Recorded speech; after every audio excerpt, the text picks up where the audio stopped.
کچھ نہ کچھ. اب یہاں کسی بندے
آپ کسی شخص کو کہیں انکار کر کے دیکھیں اسی وقت وہ اڑ جائے گا منو ہی نہ کر چھڑی حالانکہ میں تریاری روٹی بھی کھوائی ہے. ان چکروں سے باہر آئے. یہ چیز آپ کا تربیت روک دے گی, منع کر دے گی, آپ باہر نکلے. حضور غوث پاک رضی اللہ تعالیٰ عنہ گویا گایا کرتا تھا, غوث اعظم منع کرتے, فرماتے طریقہ ٹھیک نہیں, بات چیز سے وہ مخالفت کرنے لگ گیا. اور لوگ جب ان کے مفادات پہ ٹھوکر لگتی ہے تو وہ ذات پات پہ اتر آتے ہیں. وہ کہتا ہے جی دیکھو میرے پیچھے رش بڑا ہے, لوگ سنتے بڑے ہیں, تو عبد القادر تو معاذ اللہ جلتے ہیں مجھ سے. خیر بڑی مخالفت کی, باتیں ٹٹول کے لاتا, کھاتے کہاں سے ہیں, لنگر کہاں سے آتا, یہ کیا ہے. حضور غوث اعظم ہنس دیا کرتے, فرماتے چل ٹھیک ہے موج کر. وقت گزرتا گیا, بوڑھا ہو گیا, لوگ اس کی آواز کے دیوانے تھے, گلے کی آواز بڑا سریلی تھی, وہ اب دھیمی پڑ گئی. وہ جو اسے سنتے تھے وہ کسی اور کو سننے لگے. گھر میں بھی جب تک پیسے آتے تھے تب تک تو گھر میں بھی بڑی قدر تھی, اب جب گھر میں کچھ نہ دیا تو بچوں نے بھی نکال دیا. حالت یہ ہوئی کہ قبرستان جا کے بیٹھ گیا. مکھیاں بھنکتی ہیں, پہننے کو کپڑا کوئی نہیں, کھانے کو روٹی کوئی نہیں. میرے شیخ میرے غوث اعظم اس گلی سے گزرے. جب غوث اعظم گزرے تو اس کی حالت دیکھی تو محبوب پاک کا وہ طریقہ یاد آ گیا. سلام اس پر کہ جس نے دشمنوں کو بھی کوائیں دی, سلام اس پر کہ جس نے گالیاں سن کر دعائیں دی. تو حضور غوث اعظم گھر گئے, غلام کو بلایا, فرمایا 100 دینار لے جا, اس گویے کو دیا, بتانا نہ کس نے بھیجے, دے کے لوٹ آنا. وہ کہتا میں گیا تو بڑی بری حالت, پھٹے ہوئے کپڑے, خستہ حالی. جا کر کے 100 دینار دیے. میں نے کہا لو. اس نے آنکھیں کھولی تو بڑھاپے سے بری حالت, بیماری, ضعف. کہنے لگا کس نے بھیجے ہیں؟ تو میں نے کہا مجھے پہنچانے کا حکم ہے, بتانے کا نہیں. تو کہتے اس کی آنکھوں میں آنسو آ گئے. کہنے لگا میں بھی سارے بغداد کو جانتا ہوں, مجھے پتا ہے اس حالت پہ اگر مجھ پہ کوئی کرم کر سکتا ہے تو وہ عبد القادر جیلانی ہے. مجھے بھی پتا ہے, میں بھی جانتا ہوں اس حال میں گرے ہوئے کو تھامنا اگر کسی کا طریقہ ہے تو وہ غوث اعظم کا ہی ہے, وہی مجھ پہ کرم کر سکتے ہیں. کہتے میں خادم, کہتے میں دے کے آیا تو وہ میرے پیچھے پیچھے چلنے لگا. حضور غوث اعظم پڑھا رہے تھے تو سامنے آ کے کھڑا ہو گیا, نظر اٹھائی آپ نے, فرمایا میں کیا خدمت کر سکتا ہوں. چیخ ماری اس نے, رویا, قدموں میں گرا, لگا عبد القادر تو میرے نبی کا سچا وارث ہے, تو سچا وارث ہے نبی پاک صلی اللہ علیہ وسلم کا. میں ساری زندگی مخالفت کرتا رہا اور جب میرا کوئی نہ بنا تو میرا بن گیا. اب مجھے بتا کہ اس بڑھاپے میں توبہ کروں تو اللہ قبول کر لے گا؟ تو غوث اعظم فرمانے لگے تو سچے دل سے توبہ کر, اللہ تیری توبہ بھی قبول فرمائے گا اور تجھے اپنے نیک بندوں میں شامل بھی فرمائے گا. شرط یہ ہے کہ سچے دل سے کر, اخلاق کے لیے آئے, کردار کے لیے آئے, تربیت کے لیے آئے. ان لوگوں نے اپنے عمل سے ڈھیروں لوگوں کی زندگیاں بدلی. غوث اعظم مزدوروں کی طرح دین کا کام کرتے تھے. میں نے بڑا سوچ سمجھ کے فکرہ کار, مزدوروں کی طرح. میں نے اپنے گاؤں میں کچھ ایسے مزدور دیکھے جو صبح فیکٹری میں دیہڑی کر کے آتے تھے تو شام کو دیہڑی کر کے آئے ہیں پوری 4 بجے تک 5 بجے تک, تو شام کو کسی آدمی نے مٹی ڈالنی ہے اپنے گھر کے اندر تو اس سے بھی ٹھیکہ کر لیا. اس نے کہا میں 300 روپیہ دوں گا, مٹی اٹھا لو. تو وہ مزدور گھر آیا تو اس نے کہا چلو بچوں کے کپڑے بھی لینے, عید بھی قریب آ رہی ہے. یہ مزدور لوگ بڑی جدوجہد کرتے ہیں. تو رات کو مٹی ڈال لی. حضور غوث اعظم نے مزدوروں کی طرح دین کا کام, یہاں تو موجیں لگی ہیں, تو موجیں لگی ہوئی ہیں لوگوں کی. یہاں تو لوگ ساد رنگ میں مست ہو کے کہتے ہیں بس ٹھیک ہو گیا جی, ہم بڑے پکے ہیں ان کے ماننے والے. غوث اعظم فجر کے بعد فقہ کا درس دیتے تھے, فقہ کا. ان کہہ دے وہ بھی مولوی سن, چونکہ درس جو دیتے تھے. فقہ کا درس فجر کے بعد, ظہر کے بعد غوث اعظم لوگوں کو حدیث پاک پڑھایا کرتے تھے. عصر کے بعد قرآن پاک کی تفسیر بیان کرتے تھے. ہر روز رات کو عشاء کے بعد دور دراز سے مخلوق آتی تھی, لاکھوں کا مجمع ہوتا تھا, اور غوث اعظم وہاں رسول اللہ کا دین لوگوں کو سمجھایا کرتے تھے. 1000 آدمی کاغذ قلم لے کے عالم بیٹھا کرتے تھے. غوث اعظم جو تفسیر بیان کرتے اسے لکھا جاتا تھا. یہ حضور غوث اعظم کا طریقہ ہے. غوث اعظم بغداد کی جامع مسجد کے خطیب تھے, وہ خطیب تھے مسجد کے. جامعہ نظامیہ کے نام سے غوث اعظم نے مدرسہ بنایا ہوا تھا. وہ ایک ادارے کے پرنسپل تھے جسے الف با سیدھی پڑھنی نہ آئے. وہ کہے میں بڑا ولی ہوں, مجھے غوث پاک کا فیض ہے. تجھے کس طرح کا فیض ہے؟ غوث اعظم کا فیض یہ آپ فرمایا کرتے جتنی جس کی زبان میں تاثیر زیادہ ہو سمجھو میرا فیض اسے زیادہ ملا ہوا ہے. آپ تقریر کرتے تھے, خطبہ دیتے تھے, روز رات کو بیٹھتے تھے. یہاں پیر صاحب کے پاس علم لدنی ہے, انہاں 8000 دا مولوی رکھیا جمعہ پڑھان لے. میں کہا پیر صاحب کیوں نہیں پڑھان دے؟ کہندے وہ ہمارے پیر صاحب کے پاس علم لدنی ہے. میں کہا انہوں آمدہ ہی نہیں بچارے نے, علم لدنی ہوئے تو باہر بھی آوے ہودا. کن لوگوں کو ماننا شروع کر دیا قوم نے؟ کہتے ہیں مولوی اور ہوتا ہے صوفی. تو صاحب کہہ دو مولوی پڑھا ہوتا ہے, صوفی جاہل ہوتا ہے. یہ فرق کرو معاذ اللہ, سمجھ میں آئے کیا چکر ہے, کس طرف لوگ چلے گئے. حضور غوث اعظم رضی اللہ تعالیٰ عنہ 16 گھنٹے دین کا کام کرتے, 16 گھنٹے. اتنا پڑھا پڑھایا, پھر بھی اگر کوئی بندہ آ گیا نا چل کے دور سے, مصر سے, یمن سے, 15-20 بندے آ کے حضور محفل میں لیٹ ہو گئے تھے تو ہم آپ کی زیارت کے لیے آئے, تو غوث اعظم گھنٹہ ان کو بھی تقریر سناتے رہتے, انہیں بھی دین بتاتے. چلو دین کے کام میں آج اوور ٹائم ہی لگا لیتے ہیں, آج تھوڑا زیادہ مزدوری کر لیں. مزدوروں کی طرح کام کیا, 50 کے قریب کتابیں لکھی, لاکھوں لوگوں کا قبلہ درست کیا, ہزاروں یہودیوں اور عیسائیوں کو کلمہ پڑھایا.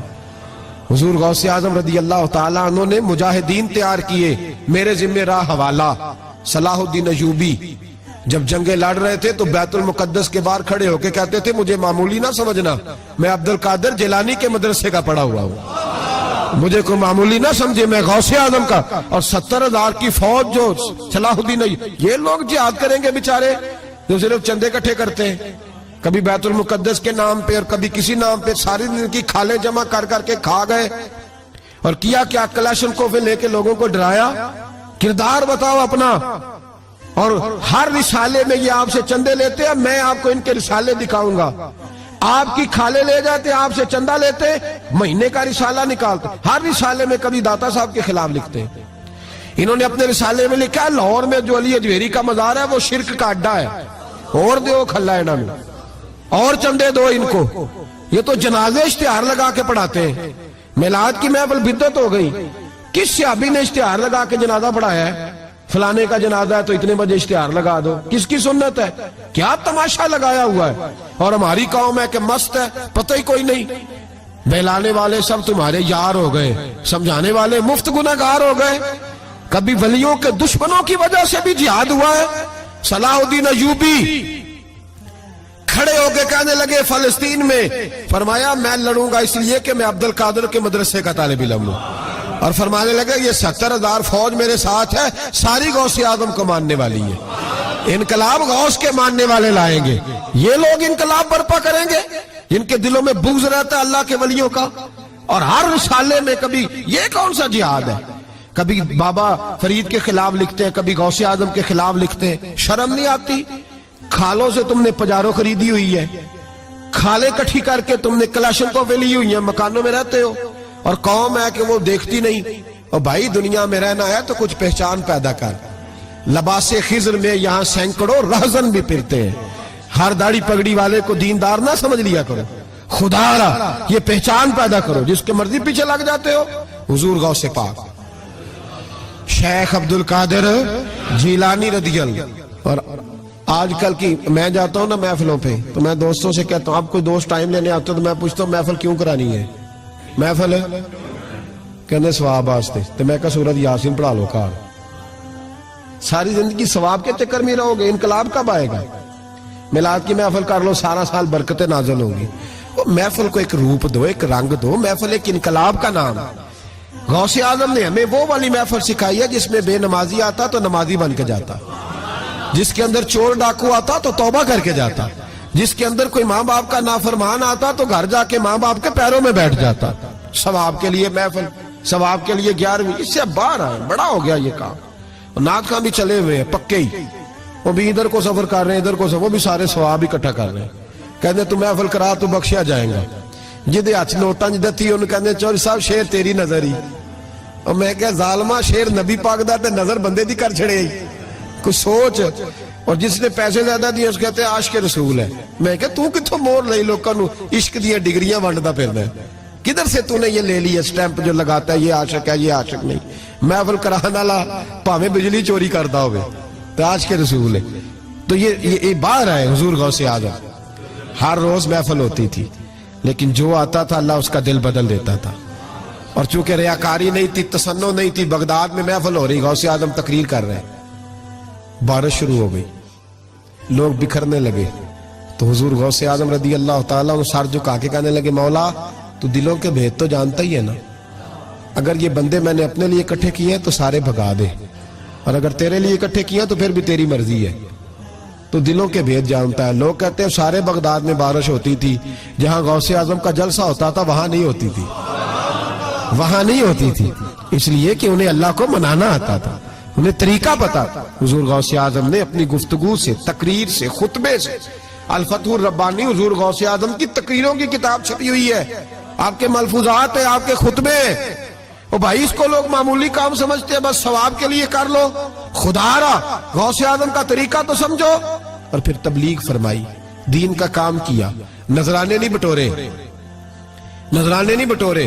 اور اس طرح نہیں کہ مولوی صاحب کا سیاست سے کوئی تعلق نہیں, میرے لاکھوں مرید ہے, میں نے نہیں چھیڑنا حکومت کو, ایسے نہ ہو جائے حکومت میرے خلاف ہو جائے, یہ کوئی چکر نہیں. بادشاہ وقت آیا نذرانہ دینے, وقت کا بادشاہ نذرانہ دینے آیا. وہ کہتا ہے میں رستے میں سوچ رہا تھا کہ اگر یہ ولی ہوئے تو مجھے پتہ چل جائے گا, اگر تو انہوں نے سیب کھلائے نا, سیب کا موسم نہیں, پھر تو ولی اللہ ہے, اور اگر سیب نہ کھلائے تو پھر نہیں میں مانتا. ٹھیک ہے نا جی, جس طرح کے آج مرید ہوتے ہیں لوگ, کہتے ہیں سیب کھلائے تو پھر بادشاہ تھا نا. تو کہتے ہیں میں 2 تھیلیاں شرفیوں کی بھی لے گیا کہ پیر صاحب کو پیسے دوں گا تو ذرا نرم بھی ہو جائیں گے میرے حق میں, پیر ہو جائے تو ذرا نرم, اللہ ماشاءاللہ. کہتے میں گیا تو میرے دل میں خیال تھا اگر آج بے موسمہ سیب کھلائیں تو ولی مانوں گا. کہتے غوث اعظم نے یوں ہاتھ اٹھائے, موسم بھی نہیں تھا پر 2 سیب ان کے ہاتھوں میں آ گئے, اور آپ میری طرف سیب بڑھا کے کہنے لگے ولایت کو سیبوں سے نہیں تولنا چاہیے, تو سیبوں سے تولتا پھرتا ہے, یہ تو اللہ کی رضا والا کام ہے. یہاں کو تاجر تھوڑی محنت کرے, کھاد شاد ڈالے تو وہ بھی بے موسم پھال اگا لے گا. تو کس چیز سے میری ولایت چیک کر رہا ہے؟ یہ پکڑ چھری اور یہ پکڑ سیب اور کھا. کہتا میں نے کاٹ کے کھایا تو سیب کڑوا نکلا. غوث اعظم کہنے لگا کیا ہوا, کڑوا ہے؟ کہا حضور ہاں. تو نے اپنے ہاتھ سے کاٹ کے ایک ٹکڑا دیا, کہا کھاؤ. کھا کے کہنے لگا حضور آپ کے والا تو میٹھا ہے, تو سیب تو دونوں غیب سے آئے ہیں, تو میرا کڑوا کیوں ہے؟ آپ کا فرمانے لگے غوث اعظم دونوں ہی میٹھے تھے, ایک کو ظالم کے ہاتھ لگ گیا تو کڑوا ہو گیا ہے. میٹھے دونوں ہی تھے, تو ظالم ہے نا, ظلم کرتا ہے, تو تیرے ہاتھوں کی وجہ سے کڑوا ہو گیا. ایک ہی تھے. اس نے 2 تھیلیاں اشرفیوں کی مصلے کے نیچے رکھی, کہنے لگا حضور نذرانہ ہے. فرمانے لگے ضرورت ہی نہیں, لے جا.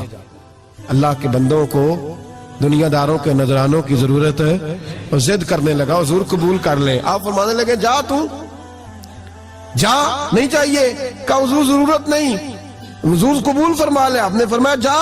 کہا حضور لے لیں آپ کی مہربانی. فرمانے لگے اپنے کپڑے دیکھ اور میرے دیکھ, اپنی روٹی دیکھ اور میری دیکھ, میں تجھ سے اچھا کھاتا ہوں, تجھ سے اچھا پہنتا ہوں, میرا اللہ مجھے تجھ سے بہتر دیتا ہے, تو جا تو. اس نے کہا نہیں قبول کر لیں. غوث اعظم نے دونوں تھیلیاں اشرفیوں کی پکڑی, اور جب ان کو نچوڑا تو اندر سے خون نکلنے لگا. غوث اعظم فرمانے لگے غریبوں کا خون نچوڑ کے مجھے نذرانہ دینے آ گیا ہے. غریبوں کا خون نچوڑ کے. پیر صاحب نے کبھی پوچھا نہیں فیکٹری والے سے کہ تم مزدوروں کے ساتھ کیا علاج کرتا ہے. پیر صاحب نے کبھی سوال نہیں کیا کہ یہ جو لے کے آ رہا ہے کہاں سے لے کے آ رہا ہے.